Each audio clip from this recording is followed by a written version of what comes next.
Dr Marie de Lint only sees clients in their home, and it's always for the same reason. For one family member, it's time.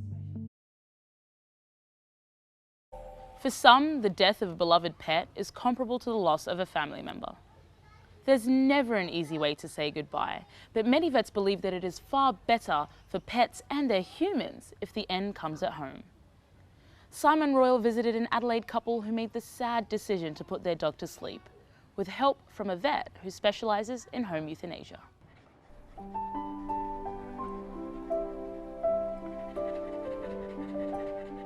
Lily's had a wonderful life, adored by her owners Mark and Richard, along with their other dog Ollie.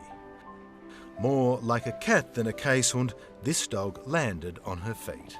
She was a show dog, so she was an Australian champion, and all of a sudden one day she decided that she didn't want to go in the ring anymore, so she was retired. Where are you going? Eh?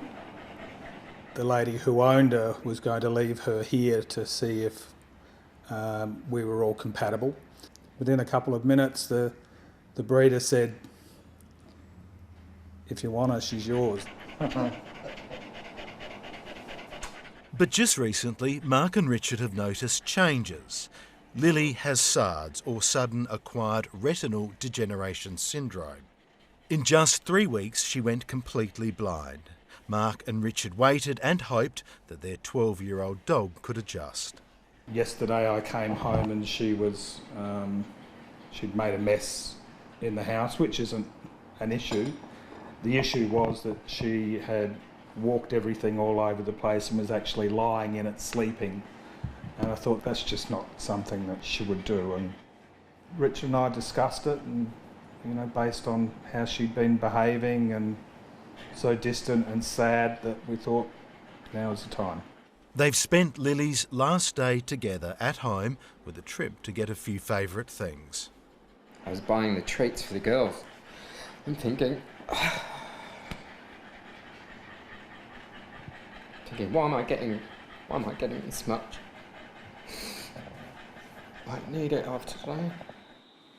Soon they'll meet the vet who'll put Lily to sleep, but not at a clinic. Rather, the vet's coming here.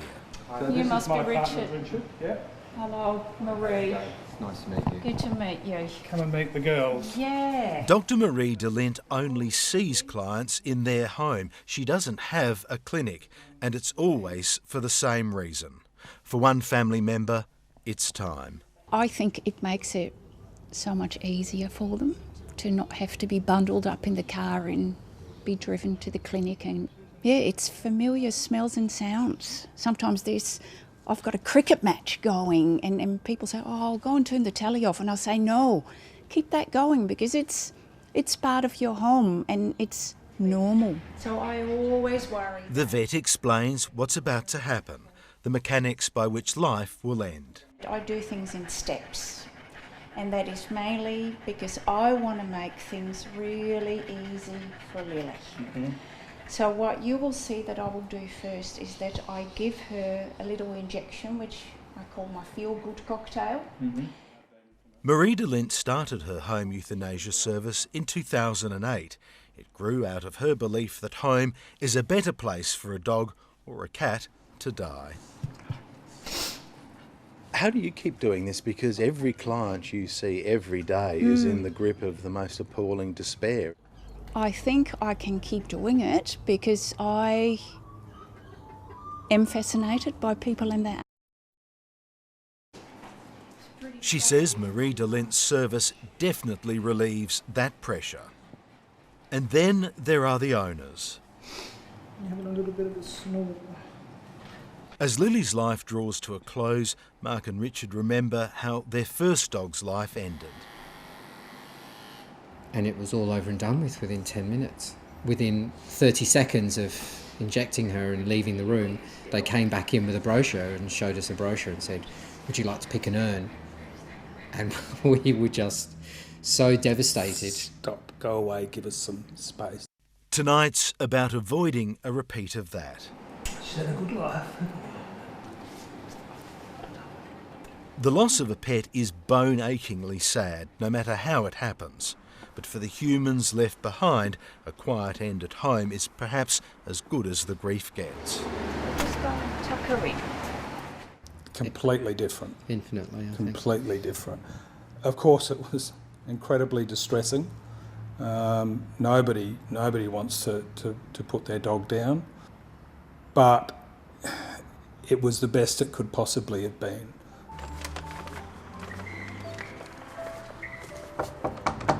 Hello. I've got a special delivery. How are you? A week later and Marie de Lint is back, and so is Lillie. Oh, that's lovely.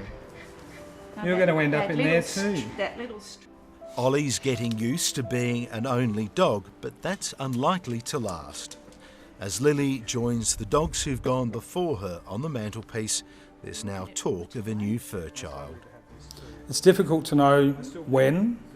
I mean, if you dropped a puppy on my lap now, I wouldn't give it back to you. Nobody's ever going to replace Lillie, as nobody replaced Bee or Heidi. No. It's just a different fur child. That was